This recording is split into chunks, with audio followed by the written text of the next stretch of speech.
Hey guys, it's Artie the Fed. We're back with another review. This is going to be two different samples sent to us by the same subscriber. This is a Hardins Creek 17-year-old. This is the Clermont 110 proof. This is a Hardins Creek 17-year-old Frankfort 110 proof. We're going to try to cover a topic that we're not super knowledgeable about too. We had someone in the comment section, one of our subscribers, ask a question about continuous distillation. So I had picked up a bottle of the Boston of Hardins Creek, but I ended up trading that away, so I don't own that bottle anymore. We didn't even get a review on it because he didn't want a open bottle for us to have a sample of, which is fine. He wanted a sealed bottle for his buddy, I guess. But we picked it up for, let's say, like 160. But we did read over the book and everything before we got rid of it, so we were able to read some of the history. These are Jim Beam products. They are definitely on the higher end of their products. And one of the things they had talked about is continuous distillation. So these probably don't claim that, but the Boston did. It talks about how it doesn't really have an age statement on it. Like these have 17 years on them, but it talks about the juice being up to 200 years old. So trying to dumb this down for dummies, including myself, they have a pot still, or however they use whatever still they use, and essentially as the whiskey's making its rounds, they dump what they need for their barrels or for their bottles, and they just let it continuously run. And as it's running, they add new whiskey, new bourbon to it. So how much of it's actually 200 years old? Probably less than 1% at this point, but the thing is it's like it's constantly being turned and recycled through as it's being made as they add new juice to it. So we don't know how much they've added throughout the years and how much they actually tend to bottle, but just kind of a unique thing. I've never really seen anyone use the continuous distillation process, so maybe it'd be cool to go to Jim Beam and see if maybe they can show you guys how that actually works. I thought about, letting you guys make fun of my kindergarten drawing skills and draw like what it looks like for like the still, or a couple different stills that they could potentially use that could show a visual representation of what continuous distillation looks like. But essentially, it's on a continuous conveyor belt, however you guys want to put that, just so you guys can draw a picture. And as they're pulling one off the conveyor belt, they're pouring more and putting more on that same conveyor belt. So you'll have a little bit of this one, you'll have a little bit of that one, a little bit of this one, a little bit of that one. But at the end of the day, it's just a blend of all of the years they've continued to add to it. And that's why they have this unique story about how it's just continually being processed. And that's why they can use the term 200 year. They don't put 200 year on the age statement because that would not be accurate. So Frankfurt's 110 proof. Clermont's 110 proof. Subscriber sent these to me because I think he thought that I still had the Boston. I hear the Boston is the best of the lineup, so if I like either one of these, I probably should have kept that Boston. So if I find another one at MSRP, I will pick it up. Like I said, I paid 160 for it. I valued it much, much higher than on secondary, and I traded for some bottles that I wanted. So I didn't have my money go to waste there, but we did indulge in the secondary market for trades. I think the Clermont was the least favorite of the group. Maybe it was the Frankfurt. I can't remember. They're all good from my understanding. They just have different flavor profiles, and the Boston was supposed to be like peanut butter. Jim Beam's known for all their products tasting like peanut and wood. Just oakiness and peanut. Not peanut butter, peanut. So hopefully one of these will be sweet. I heard one of them spicy. I don't know which one's which. So we're going to start out with the Clermont. So Hardins Creek Clermont, Jim Beam Distillery. It smells super sweet.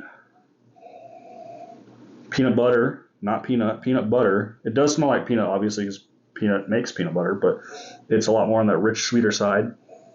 Some vanilla. This smells awesome. Man, if they both smell this good and taste this good, I'm going to be really upset that I got rid of that Boston. I'm going to have to track down another bottle of it.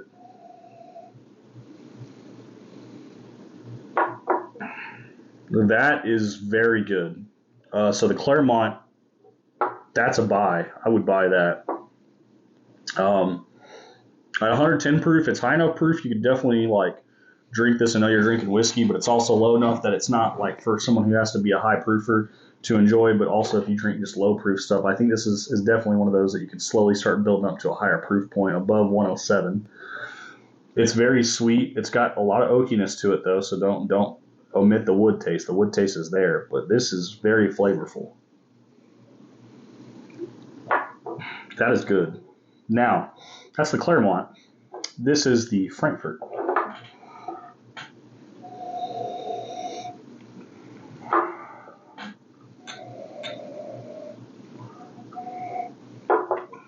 This one smells lighter. It still smells sweet.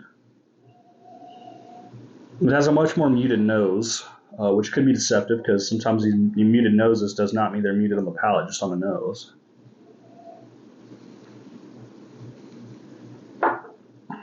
And I was right. It was very deceptive. This one's a lot spicier. 110 proof Frankfort. A lot spicier than the Clermont.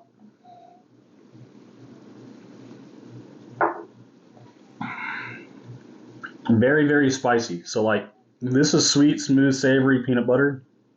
This is like spicy rye taste. A lot of burnt wood, a lot of oakiness, very bitter, harsh on the tongue. It's not sour, but it's very bitter, like that bitter oak.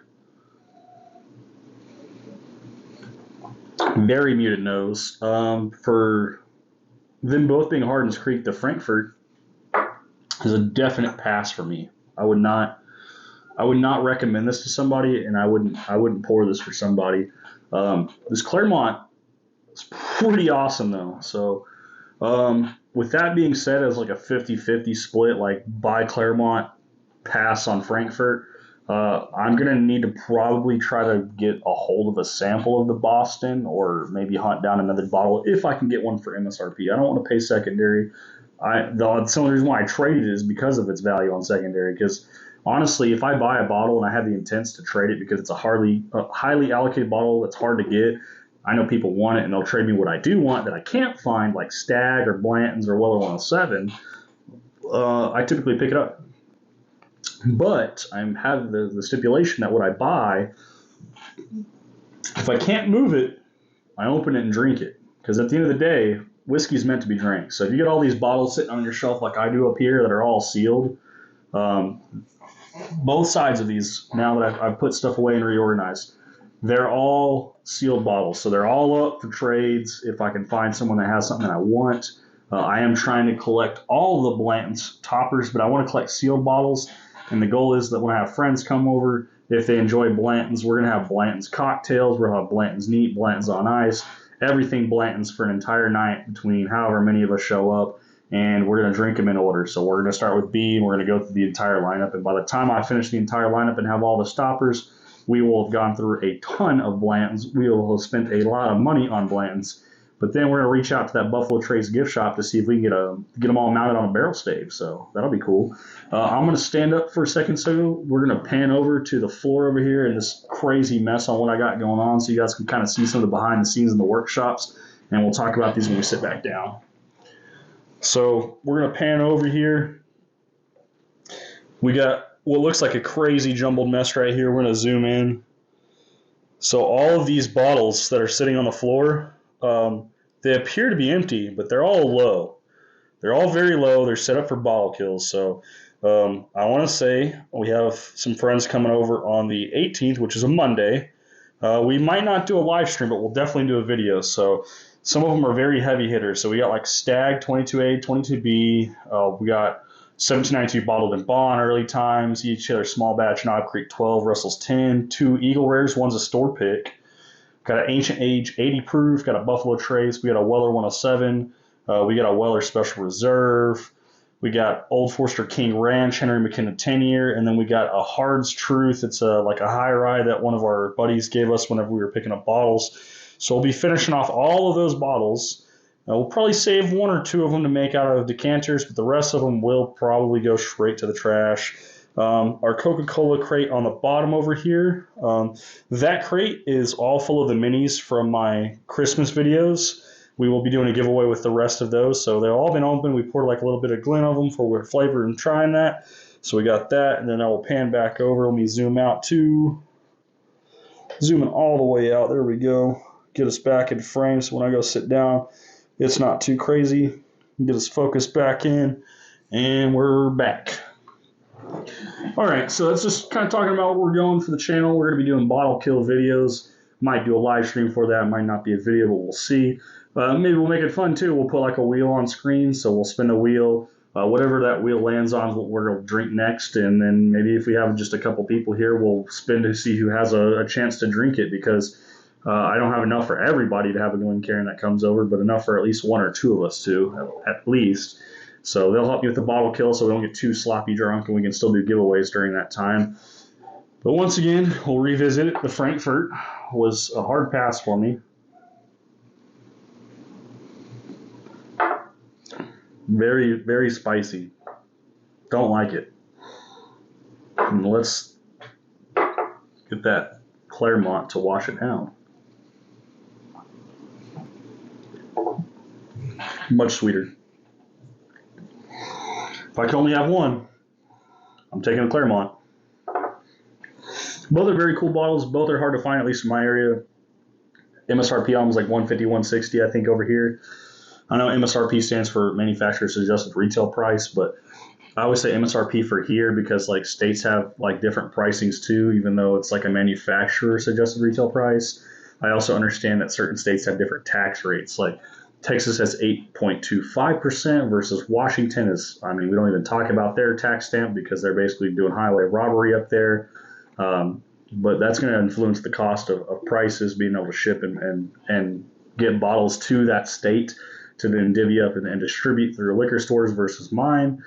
Some of them are specific to the states on which they were releasing. I was lucky enough to get to Boston, and then I quickly gave it away. And I'm thinking, since I'm a 50-50 split on these, and I hear that Boston was the best one, is I got rid of one of the most desirable bottles I could have had at the time and didn't even think twice about it. So that's my bad. I'll figure it out, though. Like, comment, subscribe. RG the Fed signing out. I'll see you guys next time for our next review.